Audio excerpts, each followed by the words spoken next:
Rifkin, you said you would turn off team colors for dual race matchups. Yes, but actually, precedence goes for when the UI is mixed up. So if it's red, blue, I'd much rather just have team colors on to sort it, because it is a headache.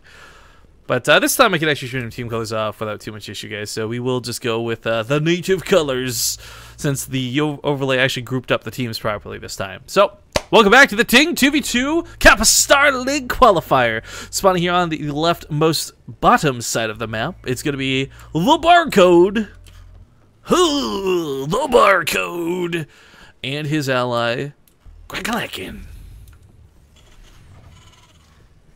In the upper right says the blue Protoss. It's Trace. He's actually pink. And his teammate, the Terra. Oh, sorry. And his teammates has the red Terra. It's Tyga.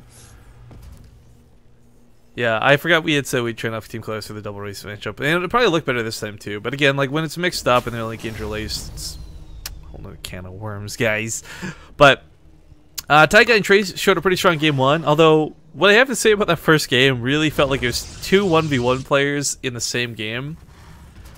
Towards the end, there were some cool moves where you're like warping in on top of a drop, and that was pretty like nerd chills cool and all that, but I mean, there wasn't really a lot of, at least apparent symmetry. I mean, even here, they're not working together to wall off the ramp or anything like that, so we'll see which direction they choose to go. Knowing that their opponents play mech, though, they've definitely got to be worried about these tank pushes. We saw a lot of tanks over here, specifically on this base, yesterday. Yeah, that we saw a lot of that. Like, there's been one or two games, like all the games of Captain Square. I know to Terran. But, you know, I mentioned it last game about them going mech again, and I mentioned Catherine Square, because, like, 2v2, it's so easy to tell what maps you're going to choose. Like, always Old Country, Catherine Square, and Crystal Pools. That's the two they choose. Catherine Squarein? Because of the Terran. I get it. Okay, anyways. But that mech wouldn't be, like... It still wouldn't be as viable in terms of, like, a non-aggressive mech anyways, because the third bases are going to be hard to take. So I really don't know if they're going to do mech again. Kind of hope they don't. I mean, would you really... Their team name is very literally Mech and Cheese. I would... Well, why aren't they cheesing then? I think that we're trying to, actually, but that Oracle really shut them down hard. Well, why not now? Well, because they're reeling off of a defeat. Gosh, have some compassion. No, never. You can't make me. Oh, okay. No, seriously though, I think it's just because it's a play on mac and cheese and they don't actually cheese. So it's just like having noodles. Oh, and last game they did die like a wet noodle, so. Whoa. Whoa. The accuracy. Rudeness? Well, the unnecessariness was only matched by the accuracy of the analogy. We're quite the wordsmiths. I did write that one song with tempo. That was pretty good, not gonna lie. Okay, so this game around, we don't have an Oracle speeding across the map. There's no proxy put down. It's Twilight Council instead. So, I mean, for Grackalackin and Barcode, at least they don't have to worry about one of them dying immediately. You know what I just realized about the overlay? Because I like the anti-stream up to like catch who he's casting, I guess. What's up? Is that it actually is just the size of the default overlay from so long ago. Yeah, that's what I was saying. Like, people were upset about the ads being used here. I'm like, this is the exact same space as like the default UI, which is the alternative to GameHard. Oh, did you mention that? Yeah. Yeah, I didn't hear that part. Like, it's like exactly the like dimensions. I guess it's still not exactly the same as like, because you also added sponsors above the default UI, and that was just like you couldn't see anything happening in StarCraft when that happened. Wait, he's using the default UI today, or no, he's not.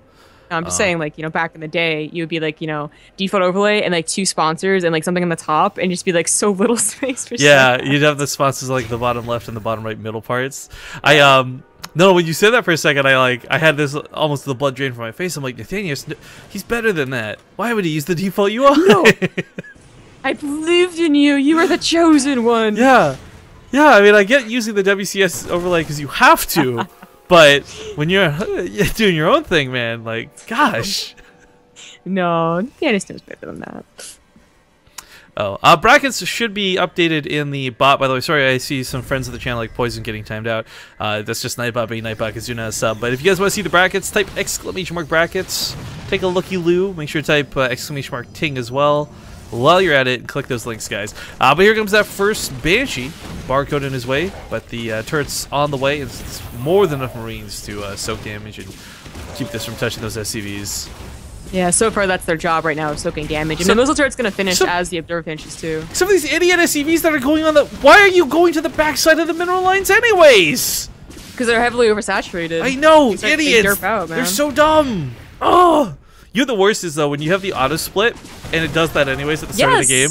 You're like, I only have 6 SCVs. Why would you go there, man? Like, man, I hate auto split. Like that's why. First of all, that's actually why you see some like very professional like pro league and stuff that they actually do not have auto splitting on is because the exact reason.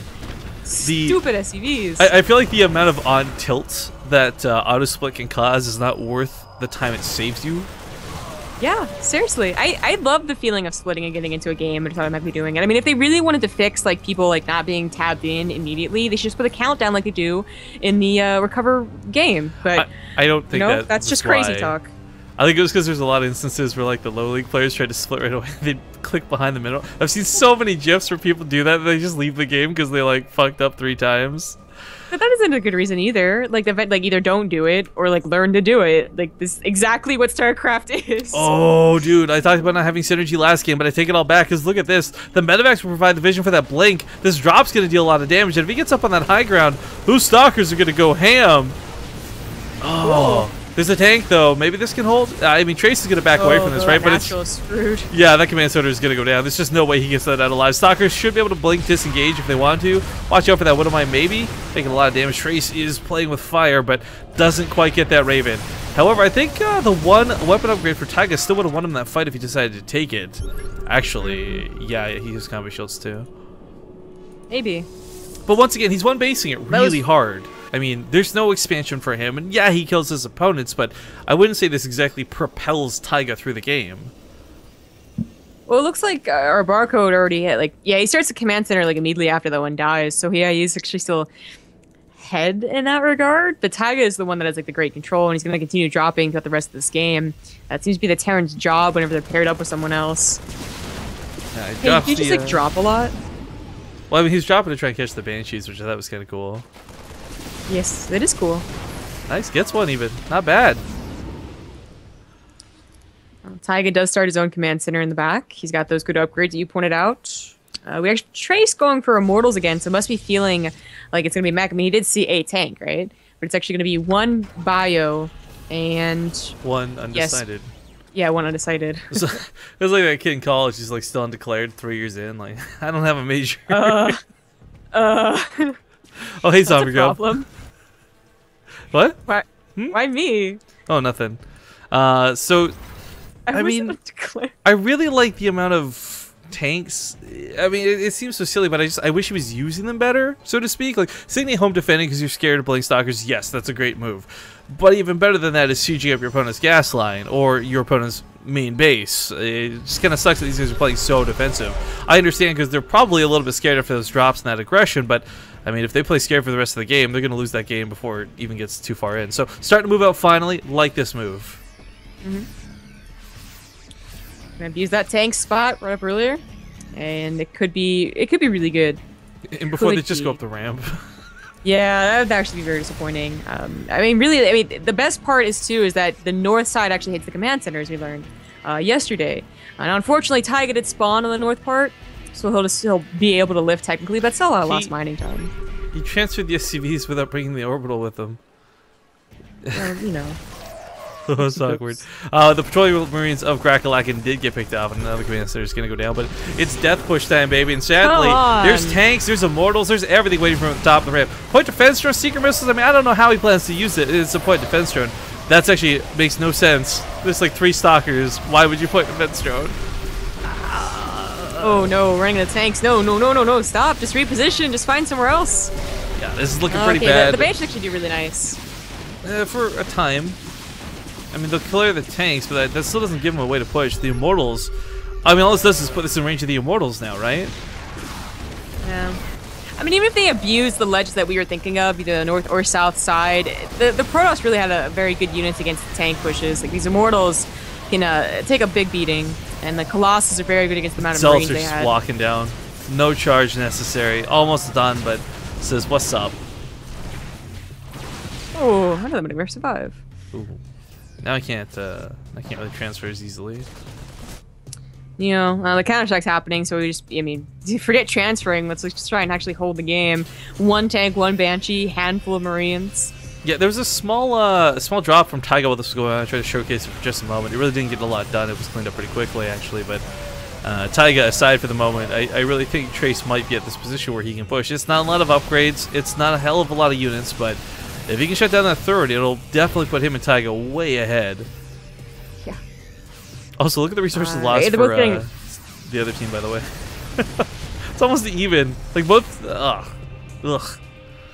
At least they can say they're contributing. Yeah. It is going to be factory and more factories, like pure mech for green player here. I wanted this to happen last game, right? Like one person goes bio and they're going to be like very aggressive, like a lot of drops. Another person goes mech, and then hopefully the person buys enough time to get like a very, very scary mech army. But Grackalackin really didn't do that. They attacked together. He hasn't been dropping besides the fact it's really been about Tyga's drops. Very good Terran. Oh man. This commander, how many times can this thing die? Really, I mean. Shout out to Da Perkins, by the way, just subbed to the channel. Hey. Da Perkins? Da Perkins. Ace Da Perkins. Da? My Da. Nice stutter step here. You should be able to take out that tank. What are those tanks fighting? Focus firing on a refinery. Why? Reasons. That was some really nice micro by Tyga, by the way. Yeah, dives into the dead zone pretty quick. I like that. Yeah, he gets a Banshee and a tank with 6 Marines. Impressive. Yeah, meanwhile Trace is dancing on the right side of the map. I'm not sure why he's not killing the command center, but he's got pretty much total control over here. They are expanding too while this goes on, so I mean this is not like they're over dedicating. Oh, this Viking's cute. Just done siege the tank and maybe he could have killed it. Oh, okay, that's okay. Well, since we got a bit of passiveness, I'm being told to check donations, and A1 Lass, or Alice, or however you want to pronounce that name, with a $10 donation from White earlier today. I guess it was just at the end of the broadcast. We must have missed it. $10 donation says, to help you go to travel. Aw, that's sweet. Thank you very much. Oh yeah, I think he sent me the same thing. Oh yeah, I just got his real name instead. Thank you. Ha. I got his Twitch name. I'm special. Okay, alright, fine. His name is Nick. Well, can we not dox him publicly on stream, please? Yeah, okay, that's totally. I mean, how many people do you know named Nick? Nick. No, not Nick. Nick. Nick? Okay, well, Archon's waiting to get involved with the fight. There's quite a bit of bio here. It's not really the tanks that are so scary, it's that Marine count. They'll be able to send this down pretty quick. But Tiger's starting to produce 15 at a time. His production took some time to get running, but it is in full swing, and man, he's going to be able to max out pretty quickly, I feel, at this rate. Barcode's trying to get up to a decent count again, and with his 3rd CC actually being able to land. I don't know how that is mining still with the big army that was there, but oh well. The mech army on a lower supply can still be fearsome, but it's like really much lower supply, down by 50. I'm fairly certain that with the natural base being the way it has been this game, Determination Zombie Grub should have proven to you that anything can mine. Even a natural base has been lifted and killed like 4 or 5 times. That's true. Colossus gonna get some fantastic shots off. There's the time warp 2 and the wraparound with the Marines. Tyga's just got so many Marines. OMG is called. GG, well played. Not even fair. Just a fantastic engagement at the end. That couldn't have gone better. That split, that surround was amazing. GG. Tyga and Trace will take the series 2-0.